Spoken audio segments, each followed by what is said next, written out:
Good evening. So, the moment that I have been waiting for finally happened. It happened actually Monday, June 26th, 2023. And of course, I missed it. So, I'm going to recap that. We finally have President Trump. As far as I know, this is the first time Trump has acknowledged RFK Jr. and what is happening with RFK Jr. This happened Monday, June 26th, 2023, on the Howie Carr Show. This was a radio show. So I'm going to play this. This is about a 1 minute and a half clip. And of course, I always want to do a little audio check. Cool. Audio check is always good, but you never know. You never want to get on here and all of a sudden you're just talking to yourself and no one can hear you. So I'm going to play this. Let's do this.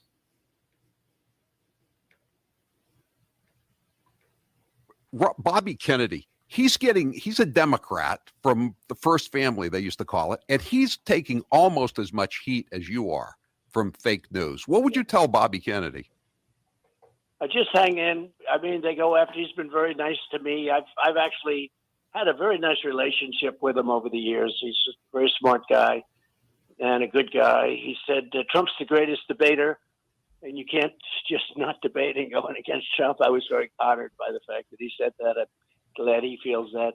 But he's a very good man, and his heart is in the right place, and he's doing really well. I suppose he's at 22. That's pretty good.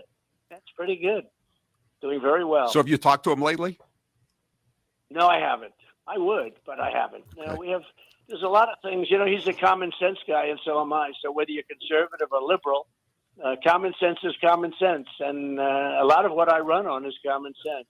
We need a wall, and we built most of it, but they didn't want to finish up the extra area. I wanted to do more. After we got it built, I wanted to do more. But without that, we had the best numbers in the border, as you know, because you've said it many times. We had the best numbers in history.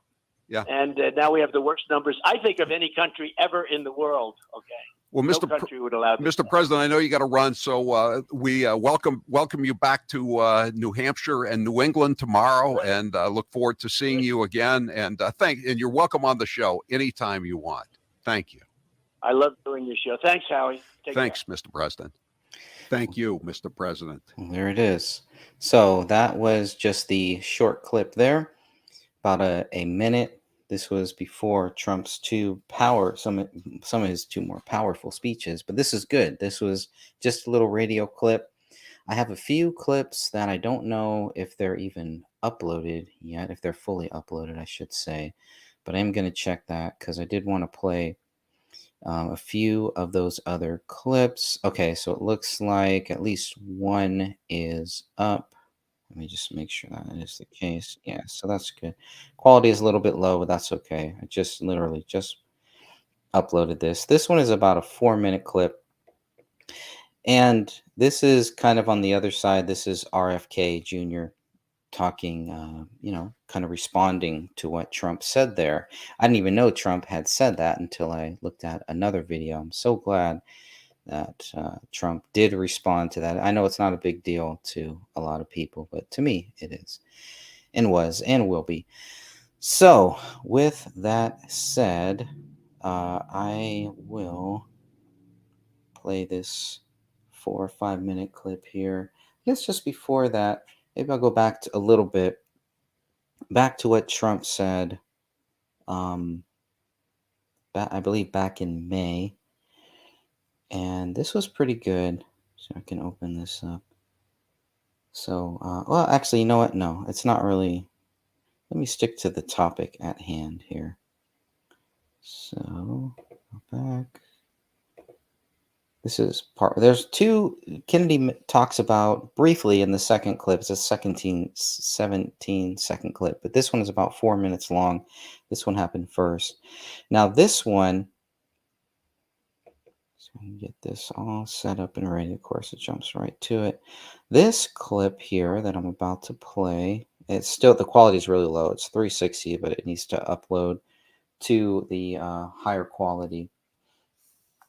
But this was a town hall meeting that I believe RFK Jr. did today, earlier this morning, or yesterday, June 28th or June 29th, 2023. And so he talks about this during a town hall with Nation News. He talks about, well, I'll just kind of let it speak for itself. But this is from the town hall meeting in Chicago, either today or yesterday morning. And let's hear what the presidential nominee on the Democrat side has to say about Mr. President Trump. And, people have said to me, why don't you run it as an independent? Why don't you? And I say, because I'm a Democrat. This is who I am. This is my identity, but I want my party back. I want my party to be the party that I grew up in, the party of John Kennedy, the party of Robert Kennedy, the party of FDR and Harry Truman. You say that you're a Democrat, but you're getting a lot of support from a lot of leading voices on the right, like Steve Bannon, Tucker Carlson, Alex Jones, former President Donald Trump. Many Democrats fear that you're a spoiler in the race, that you will damage President Biden in the primary and grease the skids for former President Trump to return to the Oval Office. This week, former President Trump said about you, Kennedy is smart and he's a common sense guy. What kind of man do you think Donald Trump is? Well, here's what I'm not going to do in this race. I'm not going to attack other people personally. I don't think it's good for our country. And I think, what I'm trying to do in this race is bring people together, is to try to bridge the divide between Americans. And guess what? When my dad died and we took this train ride from, this 7.5-hour train ride that was supposed to be 2 hours, I was with him when he died in Los Angeles. And then we brought his body from New York, Penn Station to Union Station and Washington, D.C. And it was a 2.5-hour ride, but it took 7.5 hours because there were 2.5 million people on that train track. And it was a cross-section of America, and all of the major urban stations in Trenton, Newark, Wilmington, and Baltimore. There were Black Americans singing Battle Hymn of the Republic. There were whites in the rural areas who are holding up signs, "Goodbye, Bobby, pray for us, Bobby," American flags, standing, saluting. 4 years later, and they had supported my father in the primaries in 1968. 4 years later, in 1972, they were not supporting my father, and they were not supporting George McGovern, who was aligned with my father on all these issues. Instead, the vast majority of them were supporting George Wallace. And, my father was able to harness these populist energies. In the last day of his life, he won the most rural state in this country, South Dakota, and the most urban. He was able to bridge the divide among people who would otherwise be Republican, but wanted somebody who was common sense, who was able to appeal to their idealism, who was able to find the hero in each of them, who was able to get them to transcend narrow self-interest and see themselves as part of a community and part of this, incredible American adventure in modeling self-governance for the rest of the world. And so I'm proud that President Trump likes me, even though I don't agree with him on most of his issues, because I don't want to alienate people. I want to bring people together.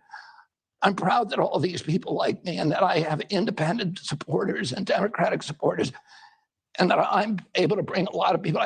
Every Democrat says, I want to end the polarization. But how do you do that without talking to people who don't agree with you? How do you do that without appealing to people? My purpose is to find the issues, the values that we have in common, rather than, focus on the issues and the personalities that keep us all apart. As a lifelong Democrat, as you just said very passionately, will you pledge to support whoever the Democratic nominee is, whoever it is, whether it's you, whether it's President Biden? Oh, of course I'm not going to do that. I'm not going to do that. No, of course I'm not.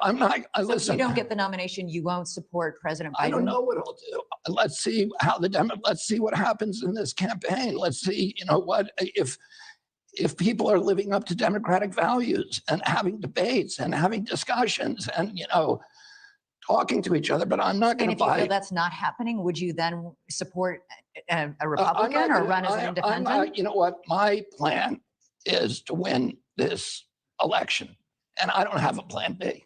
Okay. There it is. He does not have a plan B. And why would he, right? He's because a lot of people are not taking RFK Jr. seriously, and they better start doing that. I think Biden is. I really think Trump is, especially based on what we just heard there. Trump was trying to get off that topic. It really seemed like to me. But that's a nice, I like the way both of these candidates are talking about each other. This is what we want. This is what our country needs. We talk about healing the polarization of this country.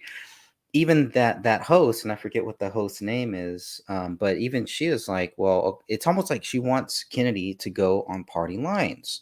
Like we can't. It's all about Trump, right? She's kind of in that camp. We got to get Trump out. Got to make sure he doesn't get back in.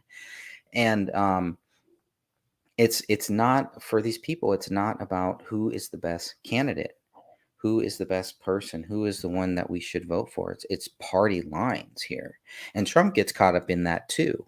And so it's nice to hear that Trump is not as much caught up in the party lines as some may want us to think that he is. So that was really nice to hear. It was good to hear. I enjoyed hearing that. Now, I really enjoy President Trump's speeches. They're very entertaining. And I really enjoy RFK's speeches and his talks. They're very entertaining too, in almost two different ways.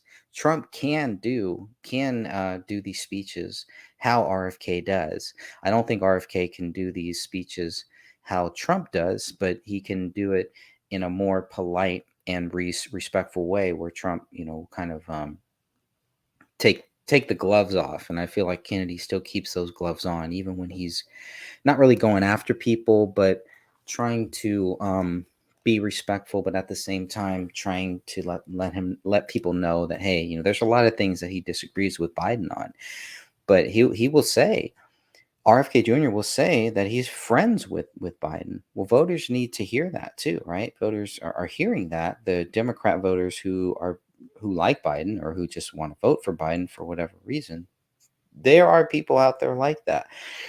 And so Trump is not really he's not centralizing on the party lines. And you can see that because you have a lot of Trump's own party who attack him constantly. And you see the same thing with Robert F. Kennedy Jr. His own party is attacking him too, constantly. So that is pretty interesting to hear. There is another 16-second clip, but I don't know if it's actually uploaded yet. Most likely not. Oh, it has. Okay. So this is kind of the part two. This one is just 26 seconds. So I will go ahead and play this, and then we'll kind of move on, because this kind of ties back in to what RFK Jr. was saying. So let me go here, do a share. Boom. So this is just literally just a 20-second clip here. And I will go ahead and play this. And I'm not going to attack President Trump, because we've had enough of that. We need to figure out a way to start talking to each other and to start healing each other and stop, just hating on each other. This polarization is more dangerous, and it's been in this country since the Civil War. And we need to figure out, ways to start talking to Americans with whom we disagree. So that is just kind of that really sums it up. And that is what I think a lot of the people at this point want to hear. And if you go to President Trump's website, if you look at Truth Social, what he's posting there, it's attack, attack, attack, attack. It's not a lot of bringing people together. At least you don't hear that. Now, if you back somebody into a corner, you can understand why President Trump has taken that stance. And when RFK gets backed into a corner, we hear, at least I hear, some of the same things. RFK says some of the same things that President Trump says in a different way, but the similarities are still growing. And I really think even during this whole News Nation talk, the town hall that happened in Chicago, the full clip is about 90 minutes, almost 90 minutes. And the host does a little bit of jabbing at Kennedy, especially when they start talking about the vaccines, that's when it really, that's when you can tell they really try to put Kennedy on the defensive with the vaccines and his views on vaccines. And he has some great counters to it, and he has some really great points. So, but that's when I kind of see him he kind of lights up, and you can tell that that's a that's a soft spot, and he has some good ideas, some very good ideas of how we can change a lot of those issues, and he knows how to drain the swamp. So he talks a lot about that. And I'm gonna cut to another clip. I don't think the drain the swamp one was in part 2.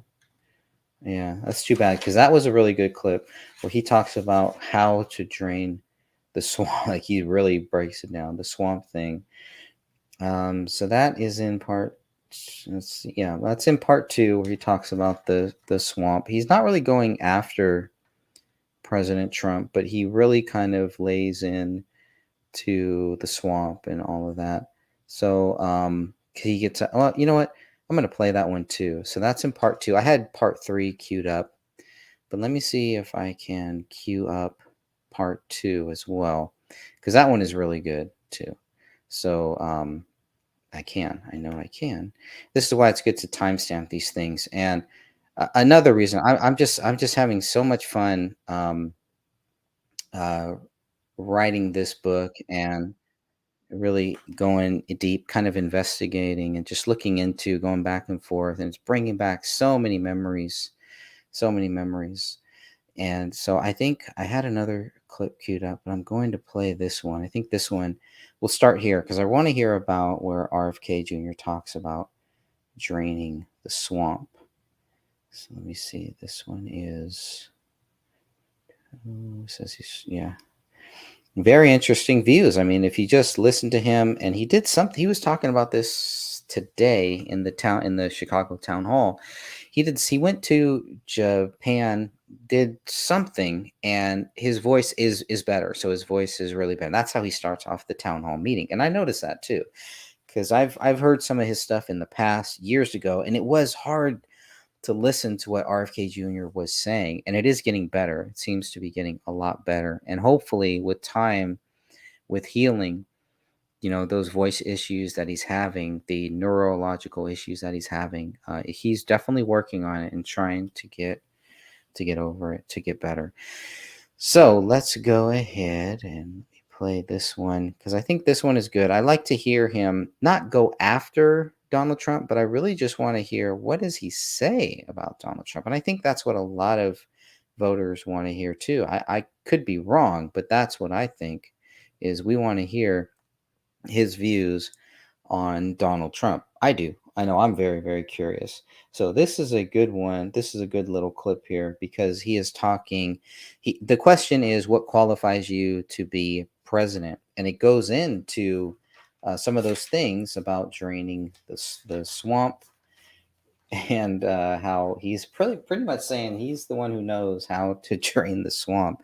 So I think I got the time queued up It's a here. direct violation of Thomas Jefferson's vision of an American democracy rooted in tens of thousands of independent freeholds, all owned by family farmers, each with a stake in our system of government. It's coming. So it's a threat not only to the middle class, to our food supply, our food safety, but also ultimately democracy.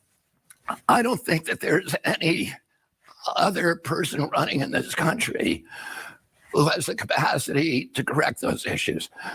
Well, I've dealt so intimately with these regulatory agencies. Usually when a politician comes into office in Washington, they vow to clean up the swamp, but they get there and they're intimidated by these agencies that may have 30,000 or 50,000 employees, and they have no idea how to reform them. So they bring in somebody to run that agency, somebody who is safe, which is usually somebody from industry. So President Trump promised to reform Washington, but he came into office saying, I'm going to, even he even talked about medicine and about vaccines and these kinds of things. He then took $1 million from Pfizer, and he appointed a Pfizer partner, Scott Gottlieb, to run FDA. And and another Pfizer handpicked nominee, Alex Azar, right from the middle of the pharmaceutical industry to run HHS. And Gottlieb then ushered through the Pfizer product and made $88 billion for his company, and then left FDA to rejoin the Pfizer board. That's not ending the swamp.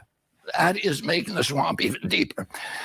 And I know when I go in there how to fix DOT, how to fix HHS, NIH, CDC, EPA, all of the three later agencies, because I've litigated against them and I've been thinking for 40 years, how do you unravel corporate capture at these agencies?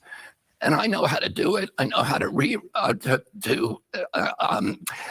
reorganize those agencies to end the revolving doors, to end these financial entanglements with the industries they're supposed to regulate. And in many cases, I know the specific individuals in those agencies who need to be moved out. And that's why I think I'm in better shape than anybody else to reform, to get the kind of reforms that the American people want.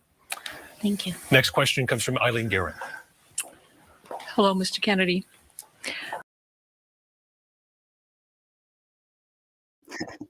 Just wanted to play that one. I think that was a really good, powerful clip. I found that very powerful, very insightful, what Kennedy was saying there. So he's talking about draining the swamp. Now, the next one that I want to play is from the part 3 of that interview.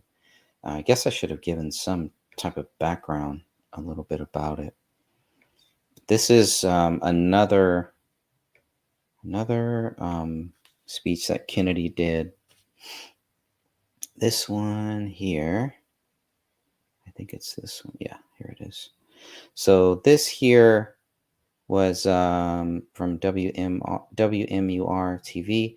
This was RFK doing kind of like almost like a this is called Conversation with the Candidate, and there's a whole series. There's 3 videos.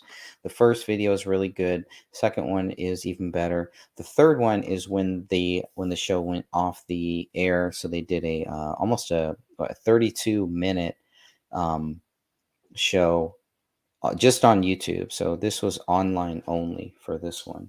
And they jump right into immigration, right into it. So this one is really good. You could almost start at the very beginning, which I think is what I'm going to do here, and just kind of roll with it. But any topic that you think of, he's commented on. He's been asked about. They're going after him. Now, they're not doing this so much with Joe Biden. And sometimes you can't even really blame the media for not questioning Joe Biden, because first of all, you have to have a presidential candidate who is open to it. And you have to be able to actually put Biden in this type of environment. Every other presidential candidate is put into this environment, but Biden isn't. That's not the news media's fault so much as it is the Biden campaign's fault, the Biden administration's fault.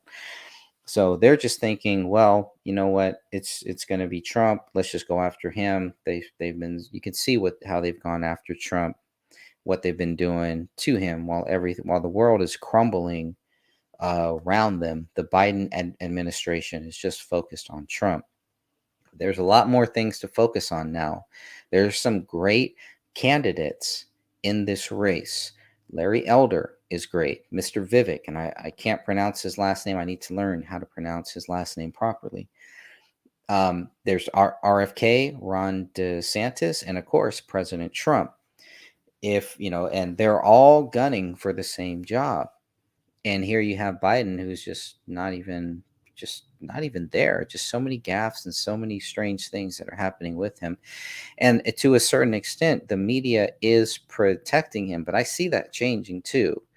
They're loosening that grip, and they have to, if they want to keep viewers, if they want to keep people interested in it. They have to do that, and they're doing it in a lighthearted way. And they're like, well, as long as it isn't Trump, right? As long as we're not seeing Trump in a positive light or putting him in a positive light. The problem is a lot of the things that these other candidates are saying, RFK, Vivek, Larry Elder, Ron DeSantis. A lot of things that they are saying are the exact same things that Trump has been talking about for years and will continue to talk about. And these are going to be the major issues when people look back and say, why didn't Biden do this? Why didn't we do that? Why didn't we just stick to what Trump did? And they're going to ask those simple questions. And we're going to continue to see that. So when you talk about the border, this is where RFK Jr. says, look, Trump got it right. And that's what he is basically saying in this next clip. This one will be a little bit long. He doesn't really talk about Trump specifically until about the 5:30 mark, but to set the background, we do kind of need to just hear what RFK Jr. says about the border where he visited. And somebody pointed out he took a camera, he took his phone and did a selfie video, a 2-minute video. And while he's there, this wasn't a big production with great lighting or everything. This was just RFK pulling up a camera, pulling up a sorry, I keep saying camera, pulling up a cell phone and just talking. Right? Trump doesn't even do that. So you have a guy who is even more engaged with the common man, with the common person. And I love it. And I'm sure most people do too, most voters do too, and maybe even people that can't vote right now. I hope the young people are paying attention to what is going on so that they can make an informed decision later and not get tricked the same way that so many people got tricked with George Bush, with Bill Clinton, Barack Obama, with Biden. But, only time will tell. Okay, so I'm going to play this clip, and I may even stop a few times, but I'm going to try to keep my mouth shut and play this. This is some really good stuff here, and this is WMUR TV, and this is the online segment. Coming across, really, this is a massive humanitarian crisis. So, as president, what would you do about it? Yeah, Border can I issue. describe it first, kind of what I saw? Because I flew down to Yuma, and then at 1 o'clock arrived at the 1 o'clock a.m. arrived at the border. And the first group when I arrived there was a group coming across of about, I think it was 2 busloads. It was about 100 and maybe about 100 people who were all West Africans.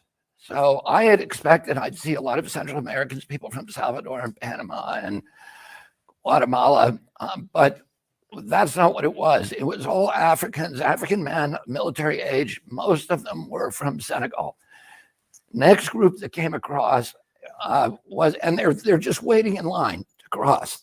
Hundreds and hundreds of people. They come in buses of 55 each, and they're let off about a half mile, and then they walk to the gap in the fence, and they walk around.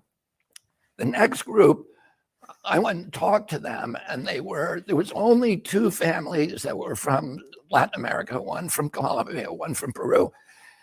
The rest were from Azerbaijan, Uzbekistan, Tibet, Kazakhstan, Nepal, China, Pakistan, Afghanistan, Eastern Europe.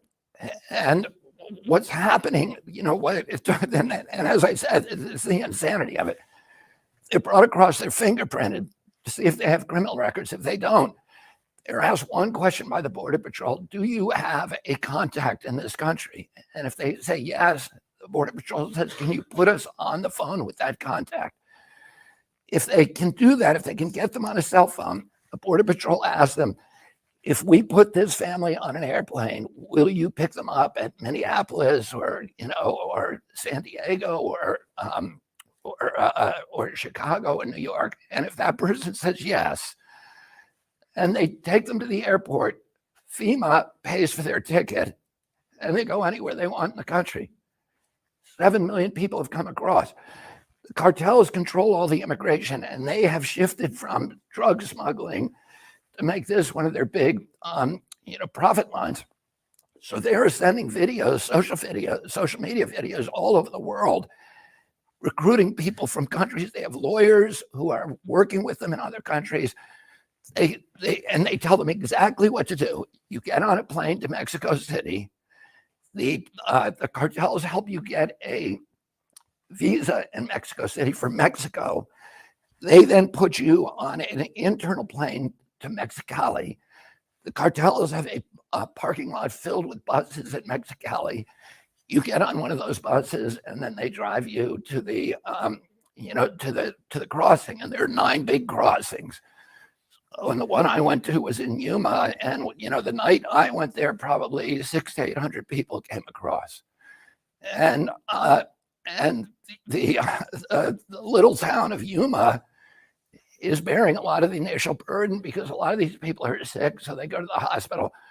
There's a lot of pregnant women. I talked to them. I spent a day with the head of the hospital, and he said that a few months ago, there were so many pregnant immigrants in his hospital. They occupied 32 of the 35 beds on the maternity ward, and a lot of local women who had scheduled pregnancy inductions, induced births, C-sections, whatever, could not get in, had to cancel or postpone their appointments. He said that he spent $27 million of the hospital's budget last year unreimbursed to take care of the immigrants. And we talked with the sheriff who told us because the entire Border Patrol is now processing people, there's nobody guarding the border, and the drugs are pouring across through the other place. If you're a smuggler or a bad guy, you don't come through that fence, around that fence. These are all people who intend to stay in this country. When they stay, they're given a court date 7 years from now. And meanwhile, there's 1 million immigrants who are legally coming here, 1.1 million immigrants who go through the whole process, which could take them 8 or 10 years. And this is like a stick in the face for them. So, no country can survive if it can't control its borders, and we're not doing that. The good news is this, that everybody that I talked to there said that this is easy to stop. That the way to stop it is very, very simple, and that they've been doing it before. Now, I didn't like to hear this because I'm not a big fan of Donald Trump. I did not like his wall. But what the Border Patrol and everybody else said is, you don't need to build a physical barrier from San Diego, 2,200 miles to Brownsville, Texas. You do need a physical barrier in certain places where there's high density populations. The rest of it you can monitor with ground monitoring, very, very sophisticated surveillance and ground monitoring systems. Many of those were put up during the Trump administration, but for some reason, the Biden administration, when it came in, took down the towers and they removed the ground sensing systems. This is not something that, as a Democrat, that I want to hear. And then, once it got out that this is an open border and the cartels saw that there's a huge profit opportunity here, the flow has just increased exponentially. But we can stop it. During the Trump administration, the crossings at Yuma were about 10 to 25 a day at most. Now, as I said, they're 200 to 800 a day. So, we can solve this problem, but we need to do it in a way that's sensible, that's common sense, and that is not causing this terrible, terrible humanitarian crisis. From where I sat on the border, there's a tree that you can see on the other side of the fence, but it's in U.S. territory. It's called the rape tree. And it's where the cartels extract their final payment from women who come across, sometimes from children. The Border Patrol watches helplessly while they do this. I talked to people, this Peruvian family that I talked to that had lost their life savings because the cartels rob them, they beat them, they extort them, they exploit them, and ultimately they rape them. And this is a humanitarian crisis that that we're creating through government negligence, and we need to end it for everybody's sake. Let's get to a question from Ken Berlin.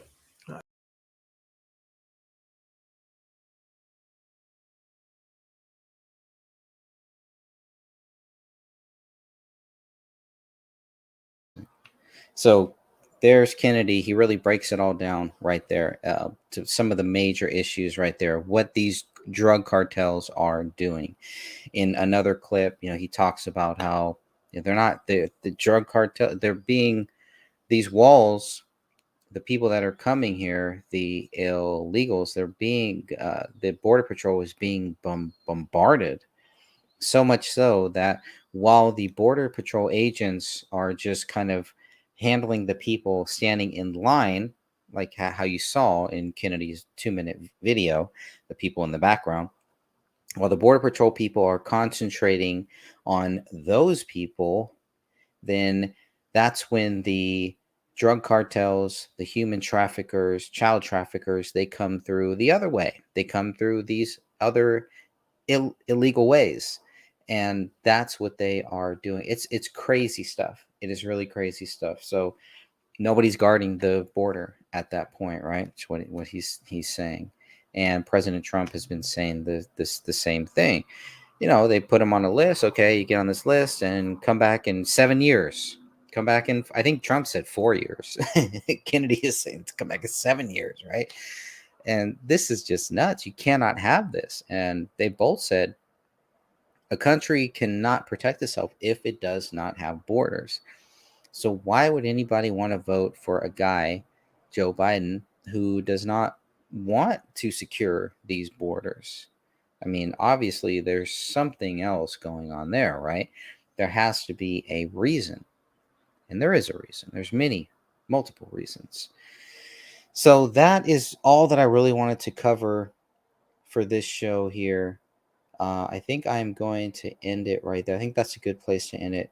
In and out, very quick. But I was just so happy to finally get some type of a clip that had President Trump actually talking about RFK Jr. It was quick, it was short. I think as time goes on, hopefully we get more. But again, the only presidential candidate so far, I can't say that. I can't even say that, because there's been some Republican candidates that Trump has not gone after. But he always says in his last couple of speeches, he goes after the number two. Number two right now is Ron DeSantis. So if we look at if we look at President Trump's Truth Social, we'll just go there quickly here, and even on his website, you can see exactly what he's doing, who he's going after, and it's pretty clear. And he goes after the threat, and I don't know. That's his approach. If that works for him, and that's fine. I don't know, what is this here. This is the final battle. With you at my side, we will demolish the deep state. We will expel the warmongers from our government. We will drive out the globalists. We will cast out the communists, Marxists, and fascists. We will throw off the sick political class that hates our country. We will rout the fake news media, and we will liberate America from these villains once and for all. I like that. Gotta like that. Yeah, that's cool. So it just takes me back to things I do like about Trump. And so there you go. And he's been posting a lot of polls, and for me, I skip through a lot of this stuff. Polls, we know who's in the polls. Unless the poll includes RFK, I'm kind of checked out on it, because I don't believe Ron DeSantis is going to beat Trump in any of these polls, but who knows? But what do the polls really matter? Now, there was something I saw earlier by RSBN News, who I follow a lot. Let's read this. This was posted 7 hours ago. The DeSanctimonious campaign is dead. His polls are dropping like a rock. And the DOJ, FBI are continuing their illegal outrageous weaponization against me only because I am leading Biden by so much. It's called election interference. He's absolutely right. And they have no fear against DeSantis. He's the one that they are dying to run against, despite their disinformation campaign. Dispute, but I know he meant despite. Stephen Miller endorses him, not from the Stephen Miller band, as far as I know. There's another one here. Blah, blah, blah. Okay. Oh, this is good too. I definitely will add this book to my collection. Carrie Lake. I do like Carrie Lake. Unafraid. I'm really looking forward to reading that book. I know what it's going to be about. I'm sure you do too. Election interference, also known as fraud. So, some other great books that are coming out to add to my collection. But that's what he said 12 hours ago. And I don't know, didn't really mention what the ruling was, but I'm sure it's out there somewhere. So there's another ruling. This is a great day for America. People with extraordinary ability and everything else necessary for success, including future greatness for our country, are finally being rewarded. This is the ruling everyone was waiting and hoping for, and the result was amazing. It will also keep us competitive with the rest of the world. Our greatest minds must be cherished, and that's what the wonderful day has brought. We're going back to all merit based, and that's the way it should be. Oh, affirmative action. That's what he's talking about, affirmative action. I believe RF Kennedy talked about that too. Affirmative action. I'm going to try to see if I can find that. Try to find that. He posted something about affirmative action. Let me share this tab while I sneeze here for a second.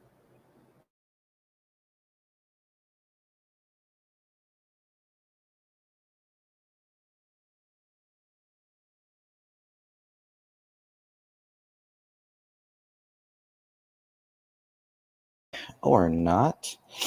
No sneezing so far. Okay, so I really want to hear. This is an interesting one. Do you think I should make Bill Maher my new campaign manager? This is a 2-minute clip. Before I get to that, I really want to read what he says about the affirmative action thing that came. Okay, which I didn't even know about until reading, looking at it. This is another reason why I follow these guys. I don't have time, man. I work a 9 to 5 job. Okay. I got family life and everything. And so it's nice they make it easy. And you got to thank, Elon Musk for taking over Twitter to helping set this new standard for social media, for what social media should be, whether we like it or not. And let me see if I can even make this a bit bigger. That's what she said. Okay. I'll play this one, or let's read this here. Regarding the Supreme Court banning affirmative action on higher education, I know many Americans feel that purely race-based decisions are unfair. I do. My dad, uh, he'll tell this story. He'll joke about it. I should get him on here sometime. But he'll joke about how one of the main things why he was able to become a firefighter, he believes that affirmative action helped him and that maybe there were other people that were more qualified. I'm for the merit-based system. But let's hear what Kennedy has to say. He says, I know many Americans feel that purely race-based decisions are unfair. Well, they should be. If it's based on a race, that's racism. That's not what we want. We want the best people. I don't care what race they are. Remember, we all came from Adam and Eve. And Kennedy knows that. I think he's a Catholic. Trump knows that. He is a Christian. So they both believe in Christ. They both believe in the Bible, right? So we should know that race should not matter. Now there is racism, and we do have some issues where we feel like people are being held down. I've been a victim of racial discrimination, and I don't want to win anything. I don't want to get anything based on my race. I don't cry foul because I've been pulled over by cops where I felt like it was, they pulled me over because I looked suspicious, because of my skin color, because I was wearing a beanie, whatever I was wearing, right? And I felt like that, but I didn't hold it against people. And I don't know. I don't like the victim based mentality that some of us have. I don't believe RFK Jr. has that. He's a very articulate person, and it's probably very disrespectful of me to actually interrupt his quote to let him get his view across. It's a very powerful view. Make sure you follow him if you're on Twitter. This is a great person to follow and to get their views. It's a great point of view. I'm going to start over again. This was posted 6 hours ago. Today is June 29th, 2023.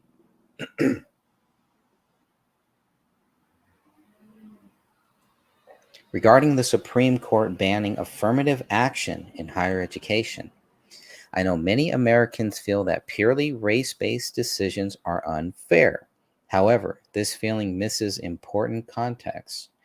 The effects of racist policies going back centuries are now self-perpetuating. Affirmative action understands this and uses race-based policies to undo the effects of racist policies. Colorblind admissions tend to favor those who are already in the circle of privilege. It favors those who grew up in affluent, educated households. Wouldn't you like to invite in those who have been left out in the cold? Yeah, invite them to the table, just as Jesus Christ did, but don't put them at the head of the table there. I don't know. I mean, I've always felt like working for it.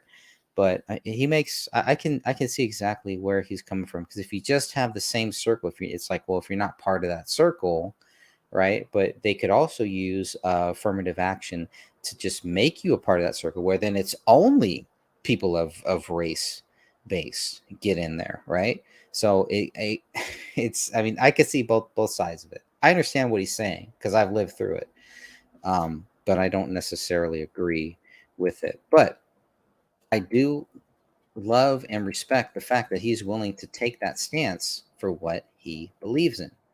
That is what we need, a good, honest conversation here. I do want to play this one. I want to shut this down very, very soon, but I do want to play this where he is talking. Can you imagine? Come on. I like Dennis Kucinich as his campaign manager. Do you think? Here's what RFK Jr. says about 3 hours ago. Do you think I should make at Bill Maher my new campaign manager? Kennedy 24. No, I'm going to say no. That's just me, though. I could be wrong, but I'm going to go ahead and say no to that. And you don't care what dies with the. So let me start this over. This is a 2-minute clip. This may be a good way to end this one here. Let's watch this together. Let me see. I always want to look at the settings to see if there's any higher quality that I can make. I still don't understand Twitter. I don't think I ever will. Happy to be here, though. I've litigated hundreds of lawsuits. Almost all of those lawsuits involve some kind of scientific controversy. And every one of those lawsuits, there's experts on both sides. When I sued Monsanto, Right. I had experts from Yale, from Harvard, and Stanford, and Monsanto had experts from Yale, Yale, Stanford, and Harvard. And the jury believed our experts. But there's always experts on both sides of every. Right, and you can pay someone. And you can pay somebody. They're called biostitutes. But these kind of things, which seem a little boring and a little in the past, but these are the kind of things I think really need to be brought to the forefront of your campaign. You sued Monsanto. I think a lot of people are in the belief that I am, that Monsanto kind of evil as far as my health goes. Like, I know you want to grow as many crops as you can and you want to kill all the bugs and you don't care what dies with the bugs, but I was never a big Monsanto fan. So this, as a voter, if my vote's up for grabs and I hear, oh, Bobby Kennedy, did you know he sued Monsanto? He's the guy who went after that company with the Roundup and the whatever that is. I'd be like, yes, there's a guy who did something. Because so much of this is just talk. I mean, what is Trump? It's just all talk. They don't approach it rationally. That he always comes on stage with that promises kept banner behind him. Like, what promise does this guy ever keep? They don't care. So I forget what the lesson was there, but I'm telling you, I'm going to be your campaign manager before this is over. I would doubt that, just based on that. Yeah, promises kept. I've seen we've seen some of the promises that have been made and the promises kept, but that's okay. I mean, that's Bill Maher's view. If he doesn't agree with that, I'm definitely not a Bill Maher fan. And no, I would not want that guy to run RFK Jr.'s campaign. That would That would not be good in my view. But I did like that clip. I thought that was a pretty good clip there. Oh, here's another one. Here's a good one. Let me see. Let me go back and share this one here. I mean, Kennedy is out there, man. He's out there with the people. And this is what I think a lot of us liked about the Kennedys. And they're with the people. So let me see if I could play this one. This one is about, it's about a Hey, minute. everybody.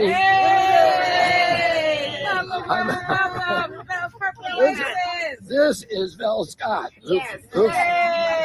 who founded this organic farm in the middle of a very, very tough community. And now she's providing good food for people in the community.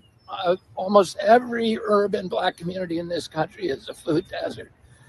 There's a food apartheid, as I've learned here today, going on in this country, and the food, and a lot, partially because of that, there's a chronic disease rate among African Americans that exceeds for any other. And one of the reasons African Americans died more commonly, disproportionately during the pandemic, was because of those diseases of diabetes, asthma, and the other diseases that affect people because they're getting toxics in their food and from other sources. So I want to thank Vel Scott and all these amazing people, this beautiful community of organic farmers in the middle of Cleveland. If you like this video and you want to help me become president of the United States, go to Kennedy24.com and donate now. Beautiful. Beautiful. Absolutely love it. So he's out there. He's with the people. He's very engaged, talking to them. And again, something you won't see Trump do. Now, maybe that's because he's a former president.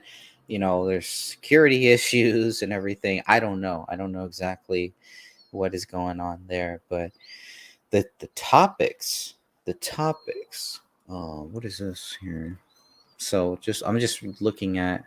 I should probably share this while I look at it. That may help. But just looking at, the things that RFK Jr. is posting here, it's covering so many things. Now, this is a guy you would want to ask about 911. This is what I would want to hear, hey, what are your views on 911 and everything? Hey, have you looked at this? Have you looked at that? That would be very interesting. But this, I don't even know if I can play this or what this is, but goes back to the COVID vaccine mandates here too. Recently revealed emails show that CDC was lying when they said the vaccine stopped infection. It wasn't that the science changed, they knew and they lied. So it's like he was saying, you can get an expert to argue both sides, have expert on this side, on that side, and then that's when the judge decides, how to move forward with it. That's why you have a judge. That's what the checks and balances were there for. He says, remember when it was shocking when the government lied to you? There was once such a time. I remember my father telling me sadly, politicians lie.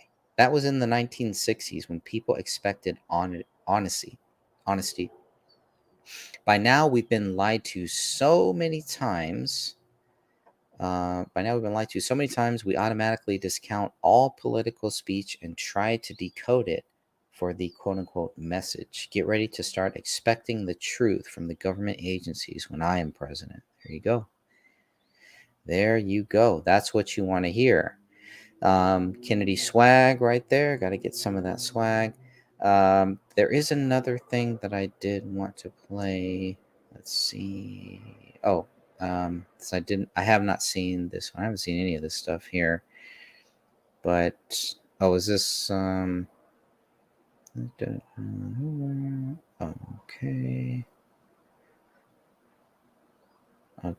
Yeah. No, I was hoping that was one of Kennedy's things driving. So got the pin post. I think I played this before. I'm not sure, but I'm gonna play this again. Just for fun of it. I love the guy sitting behind the seat turned around the other way. That's cool. I'll take it. We're going to wrap this up very soon. Hey, everybody, people watching this campaign are thinking that we probably have $100 million in the bank. because I've now got 20% in the polls in the Democratic primaries against 20%. President Biden, Ooh. and I have the strongest favorability ratings of either President Biden or President Trump in a general election. So when we have to make our filing on July 1st with the Federal Election Commission, people are going to be surprised that we have raised less than $4 million. I've spent practically Wow. every moment since this campaign started, not on fundraising, but on getting my message out to the people. And I have to say that in the process of that, I've alienated probably every big money donor in the Democratic Party and the Republican Party. So I'm not going to be getting any money from those guys. I need some money from you. We're not spending your money on expensive consultants or glossy TV commercials. We're doing this on a busman's budget. But with that, we have a 50-state organization. We're blowing up social media. We're really performing very well on the podcast, and we've made that $4 million perform like $400 million. I hope that you also have an assurance that when I get to the White House, I'm going to spend your money wisely as well. I want to ask you if you intended to give to the campaign at some point, to do it between now and the end of this month, before July 1st. That's when it's going to really count for us. So even if you can only give $5 or $10, I value that very, very much. So please give us your support today. Now, I do plan on doing that. And, I generally don't give money to any of these. I've never given any money to President Trump, but I probably, listening to that, that makes me want to donate. Yeah, I could donate $5, donate $10 to him. Why not? But then I'm like, why didn't I do that for President Trump? Well, I don't know. I didn't feel like he needed it. I don't feel like Kennedy needs it either. But the campaign laws, the campaign finance laws, things like that, you can only donate so much to the presidential nominee, I guess. So, if you do want to donate, Kennedy24.com/donate. And so I was looking at some of the other things that have been posted, especially hearing so much. I mean, really, people really believe that Donald Trump is a racist. Now, I find that hard to buy. I always found it hard to buy, and it's crazy how all of a sudden, once he runs for president, all of a sudden he's a big racist. But here's an article from the Washington Free Beacon. Donald Trump is least racist living president, historical analysis finds. So Big Don is only POTUS, not descended from slave owners. That includes Barack Obama. That's interesting. So what happened? Reuters investigated the family background of U.S. political leaders and found that many of them are descended from slave owners. I mean, whether they descended from slave owners or not, I don't believe that would make them a racist or anything. So I don't know. I have a hard time believing that. But that's a whole nother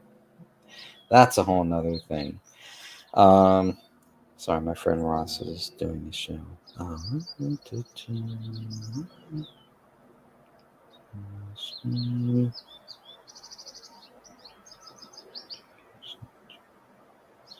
Sorry about this. I'm distracted. But I mean, I've been hearing this for a long, long time. So I don't know. I don't believe that whether you're descended from slave owners or not, I don't believe that has anything to do with it. But I just found that article interesting. That was something that was posted on Truth Social. Maybe I should have read that before because, yeah, not a big fan of that. This is the one, the RSBN network, the op-ed. I don't agree with this. It says Donald Trump need not attend the debate. I believe he needs to. He needs to debate, and he needs to. That's a big, big deal because I can't sit here and say, well, how come Biden won't debate RFK but then say, well, Trump doesn't need to debate. No, they need to debate. The people need to hear this. Donald Trump he can do 3 speeches in one day. We've seen that. He can debate anybody, but this is an op-ed opinion piece. So it's not, just this person's view on that. Nothing wrong with that. You should all be entitled to have your view. Definitely agree with that. So have your own view on it. But I believe he needs to debate. But if you want to hear this person's view, you definitely can go check that out on RSBN, RSBN Network, rsbnetwork.com. And this is an article written by Elad Hakim, June 26th. This is written Monday too, and I strongly disagree with this. Very, very strongly disagree with this here. They need to debate. So, and Trump has talked about this. This is why you probably won't hear Trump talk about, well, Biden is not debating, or he should, but Biden's announcement, there was a prepackaged announcement here. So let me just show you this in case you have not seen this, but this is the op-ed here. Donald Trump need not attend the debate. Elad Hakim, June 26, 2023. And, okay, let me just read a little bit of this. Trump has no reason to appear. Yes, he does, because the people want to hear him. Trump is going to do 2 or 3 speeches every day, but he doesn't have time to debate. Of course not. And I believe Trump will. I really think that he will end up debating, showing up, if there are Republican debates, which there probably will be. Putting aside the ridiculous Republican pledge to support imposed on all debate participants, Trump has a more compelling reason why he need not attend. He is winning. Well, if he's winning, then you show up. You show up and win. Show up and win. And it's not about, well, we don't want to give the other guys time or anything. We don't want to give them a platform. No, people want to hear them. This is only going to help Trump. If he doesn't show up, that I believe that's going to hurt him. But that's just my view. You can go and read this if you believe any of it. But again, I believe, Biden needs to debate RFK Jr.